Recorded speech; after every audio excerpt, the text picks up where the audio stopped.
Ladies and gentlemen, please welcome back to the stage Garcelle Beauvais.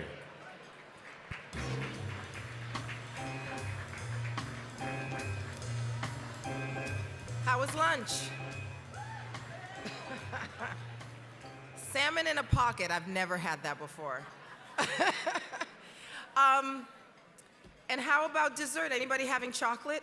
They say, you know what they say? They say chocolate is right up there with music when it comes to healing powers. I'd like to add shoes to that. Anyway. Speaking of healing, each year more than 70,000, thanks Marta, more than 70,000 kids and adults receive mental health, substance abuse, and suicide prevention services from Didi Hirsch. 70,000, that's amazing.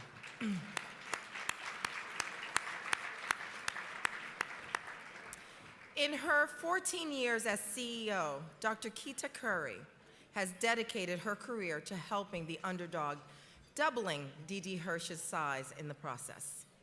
She has received many honors, including an Eli Lilly Heroes in the Fight Award, NAMI Urban Los Angeles. Yay!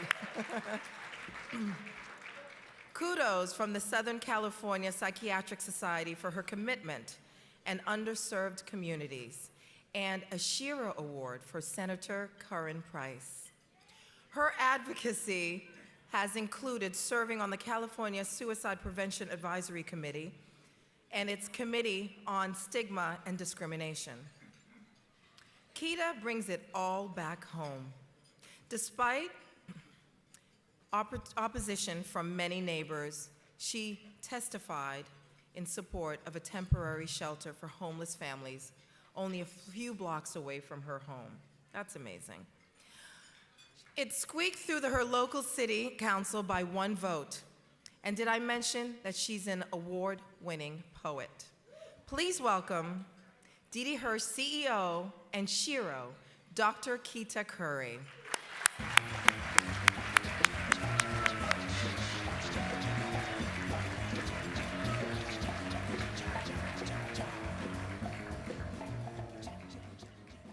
I keep thinking that a Shiro should come out here wearing a cat suit. But I don't have any superpowers, and there are a few other problems with that idea. I can't even carry a tune or play an instrument, but I love to dance. Music is such a primordial force. When my older sister died completely without warning, I drove for miles with the windows rolled up, singing along with Lucinda Williams. I was in tune with her pain.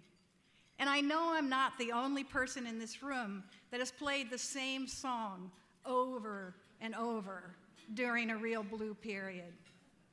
We know that music matters. And now researchers are finding out that it's very good for our health. Did you know that kids with attention deficit disorder can focus better if they're allowed to wear headphones while they're doing their schoolwork? And when people have Parkinson's and freeze up, the right beat can get them going again. And playing music in the operating room not only helps the patients, it helps the surgeons. It's so great that finally healthcare realizes that the body from the head to the toe is an orchestra, not a group of soloists. And that's how we provide services at Didi Hirsch, holistically. When people come to us, they don't want to just stop drinking or just stop the voices. They want their lives back. And that's what Quincy Jones' mother wanted. For the rest of her life, she went to doors knocking, asking, "Where are my boys?" So today, if she came to us, yes, there would be medicines that could help her, but she would want more than that. She would want shelter, food, a relationship with her sons, a piano to play, and a sense of purpose. And that's what we gave a homeless man down the street from where I work. First, a counselor who herself had been homeless went to him with a sandwich And after a few weeks of sandwiches, he got brave enough to come visit our wellness center. When he came, he desperately needed a shower, and we have one, but he was too afraid to go into the confines of such a small space. You can imagine the smell and how compassionate our staff and clients were as they waited and continued to welcome him until he got up the courage to take that shower. And afterwards, we had a closet full of clothes for him to pick out a new outfit. Next, he let someone cut his hair, and then he started helping do chores in the wellness center and participating in activities like our drum circles. And he started trusting a psychiatrist. Next thing you know, he had his own place and a job. And that story of a life turned around gives me hope for my sister Emily. Hope that someday she will give up alcohol and jail for a wellness center and will learn to manage her depression and mania. Hope that she will die of natural causes, not suicide.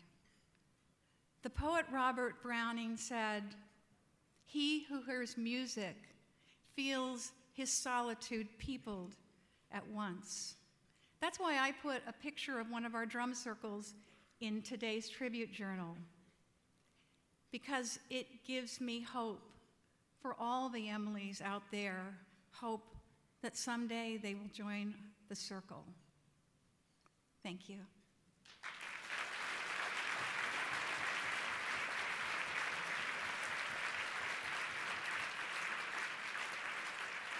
I'm not standing here to get lots of applause. I'm staying because I have a little addendum, and those of you who've been here before know what it is. You know, I did an interview recently after the shootings at Sandy Hook, and I told the reporter what Garcelle mentioned also, that 60 million adults in the US have a mental disorder: anxiety, attention deficit disorder, social phobia, obsessive compulsive disorder, panic disorder. We could go on.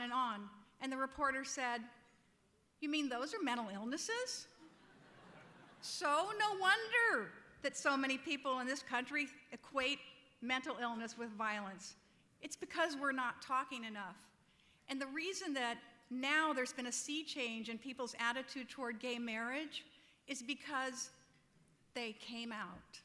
People found out that their family, their friends, their colleagues, their neighbors, lots of them were gay, and it's really hard to deny someone their rights and to fear them if you know them. So that's what we need to do too, and that's why I'm going to ask you to take a little step today, a little step in honor of those we're honoring today who have taken huge leaps.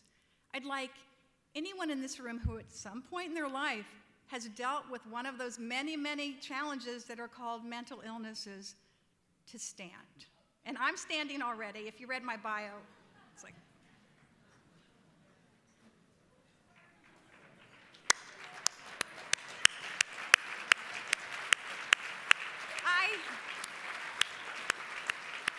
I am so proud because, don't sit down. I'm so proud because the first time I did this 17 years ago, I gave the big one, like if you know anyone or blah, blah, blah, maybe you, and not too many people stood up. And look at you this year, and now with the rest of you, if you know someone who has struggled with a mental illness at some point, will you stand? Thank you very much.